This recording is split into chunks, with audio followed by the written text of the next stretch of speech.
ఉన్నా దగ్గుతారు కానీ మళ్ళీ తీసుకెళ్ళి మూతిని కూల్ డ్రింక్లో పెడతారు, ఐస్ క్రీమ్స్కి పెడతారు, స్వీట్లు తింటారు. కానీ అన్ని వచ్చినా వాటిని మనం సీతాఫలం తింటే జలుబు వచ్చిందని, సీతాఫలం తింటే ఒకసారి థ్రోట్ ఇన్ఫెక్షన్ వచ్చిందని లైఫ్ టైం సీతాఫలం మానేయటం మనిషి చేయవలసిన పనేనా?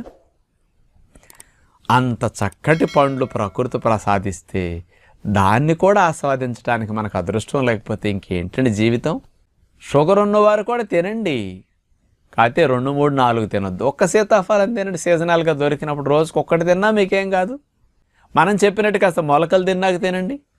సాయంకాలం పూట డ్రై నట్స్, కొబ్బరి ఇట్లాంటివి తింటూ ఒక ఫ్రూట్ సీతాఫలం తినండి, మీకు షుగర్ ఏం పెరగదు. 100 గ్రాముల సీతాఫలం = క్యాలరీస్ 104 క్యాలరీస్. అది సపోటా 98 క్యాలరీస్ 100 గ్రాములు, సీతాఫలం 104. బనానా